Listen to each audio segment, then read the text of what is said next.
he is meant to be talking, for part of his talk, about citizens, government and technology. What are the unrealised and emerging possibilities? George?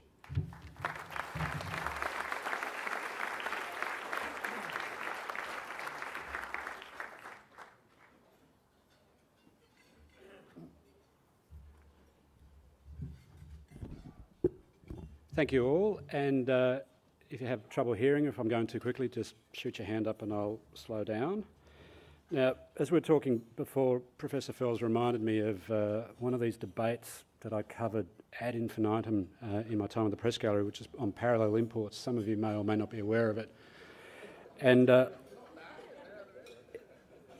it is, in dog years, probably a 400-year grand narrative, second only to the GST in Australian public affairs. But I was actually reminded, while Professor Fells was talking about it, that the day the legislation on CDs finally went through, the then editor of The Australian gave me a call and he said, "All right, you get to write one more opinion piece on this thing, only if you promise never to write about it ever again." I thought that's obviously the point in a reform debate where people are sick of hearing about it, that you can just get on with it. But I haven't written about it since, but it was very interesting to be reminded of it. Now, you've obviously been talking amongst yourselves today through your sessions about relationship between, now this word citizen is interesting to me, because a few years ago you were talking about customers or clients, but citizen's probably a better word, just as an outsider. But between government and citizen, you're really obviously talking about service delivery. I'd like to run a parallel conversation at the start of this about relationship between government and media, which is a not dissimilar debate to the one you're having. Now, but the relationship between government and media is really obviously, at the end of the day, a relationship between a leader or a minister and a journalist. Now, as I was coming in on the cab this morning up to the Melbourne airport, Tony Blair was on the John Fain program in the morning, and Tony Blair is responsible for one of the all-time great quotes from the perspective of a media manipulator, which I'll give it to you in a sec. But the point he made when new media, social media, information revolution came, and this was early in the noughties when it was apparent to them that this new technology had arrived, they thought they'd finally cracked the code to be able to get above the head of the journalist and be able to become broadcasters in their own right. The Blair government, well ahead of any other government, thought that new media was going to let them run a continuous conversation with the citizen, the voter, and that we'd never get in the way again. Now, that was easily the worst call any leader has made, but do you know what? For a few years we thought in the media, talking about journalists, press gallery journalists, policy-focused journalists, we thought for a little while there that something like that was happening. Now, we know a few years back John Howard had tapped what was an old media format but a new media conversation for a politician, which was talkback radio, which is a particular character test or a temperament test, I think, for a leader. And he was well suited to the forum because he was very well mannered, could take any question from his audience and never lost his cool in it. So he was able to demonstrate a form of leadership through that and also communicate directly with a particular audience. Now, in the press gallery, we used to scream for press conference. We'd like one of those sit-down press conferences where, you know, he'd be like this and we'd be throwing these brilliant questions at him and you know, he'd want to quit the Prime Ministership then and there. But of course, he intuitively was thinking along the same lines of Tony Blair, that there are these other media formats that a leader can exploit or can utilise to have direct conversations. Now, the reason why I'll spend a little bit of time on that is you're obviously thinking along these lines when you talk about service delivery and citizen. It's a two-way conversation with the citizen, which is what do they want and how can you better give it to them. Now, a politician's obviously asking for votes most times, but a politician also wants, through media forums like Talkback Radio or in the new media, they want an early warning system from the electorate about what's not working for them. Now, take it back to Tony Blair. I'm going to read you a quote from Tony Blair, which for those of you who are not familiar with, is a speech he gave on exiting politics. And he's talked about this is the media cycle now. Now, remember, the thing that he thought when new media came was, this tool that's going to allow a government to broadcast direct to the public. He said, when I fought the 1997 election 10 years ago, so this is a speech in 2007, just before he handed over to Gordon Brown, we took an issue a day. Now, this is in a campaign context. The British Labor Party, been out of power for almost 20 years, is running an issue a day in its campaign. In 2005, we had to have one for the morning, another for the afternoon, and by the evening, the agenda had already moved on. Now, a lot of the British press took that as a complaint, but it wasn't a complaint. It was actually a comment on what has happened in the last few years in terms of the information cycle. Now, politicians thought they were able to beat us. Now, what we did, journalists did, was we realised that this was also quite an unusual tool for us, a power I think we probably don't quite understand yet. And again, I think going back to some of the themes of your conference, you don't know whether this thing is a good thing or a bad thing in the long run, but it should be a good thing when you adapt the tool properly to what your primary business is. But we realised this other thing was happening. Because the politician had so much more media to fill, to entertain, to combat with, that we suddenly gained a power even though our business models were crumbling before our very eyes. Newspapers are not in a position to do the things they could have done 20 years ago, which is give you serious content. We found ourselves in a position where we could shout them down.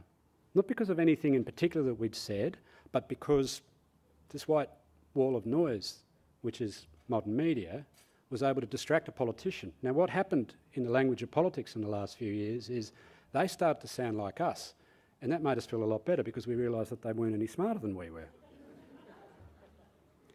And that's where you started to get, and Blair notes, and Blair's an orator. I mean, there's no question he was one out of the box and is one out of the box. But once you started hearing politicians adapt their language for the many different formats they were on, now this isn't John Howard conversational style talkback taking the heat from the audience and then lowering the temperature at the end of the conversation because you've been able to withstand the pressure. This is this idea, and we've got to jump to Kevin Rudd because I think we saw an experiment with Kevin Rudd's management style, which every other jurisdiction in the world should have watched what happened with Kevin Rudd, because in a funny way he turns up at the point that Tony Blair's complaining that they've gone to 3 issues a day, and Kevin Rudd, when he did run into trouble, he made the point in the 2007 election campaign year, Labor made about, in his words, a direct quote, about 600 or so undertakings. Now, 600 or so undertakings, I can't remember 10 of them, but apparently there were 600 audited promises that the Labor Party had made in the 2007 election campaign, and you all wonder what happened to that government. That's what happened to that government. They turned up in this accelerated information age and decided that they had to, as Tony Blair said, had to have an issue a day, an announceable a day. Now, 600 in the course of a campaign year is roughly 2 a day. That's pretty close to the Blair metric. You add a third for the British constituency because it's just a bigger market. But 2 a day is crazy. It's crazy talk. Now, Kevin Rudd will probably remember all 600, and I think people in this room would have appreciated the idea that a like-minded policy wonk was about to become Prime Minister, and wouldn't this be terrific? Now, Labor people are still bruised by that experience. I was up in Canberra the other week for the launch of this iteration of the emissions trading scheme with a fixed price, which apparently now gets called a carbon tax, even though the carbon tax was ruled out. Now, one Labor person who says, look, I haven't spoken to him for a year, but the problem in that first 2 years was there were about 15 big ideas all up there at once, and no one knew which one was going to land first because no one knew what the priority was. The 15, they're all pretty good ideas, and I think in this room you probably would have come up with another 15 to add to their in tray if they found the time to be able to read it. Now, we know it was all doorstop and no delivery from Rudd, but I still want to get us past this point of thinking that Rudd was somehow unique to this story.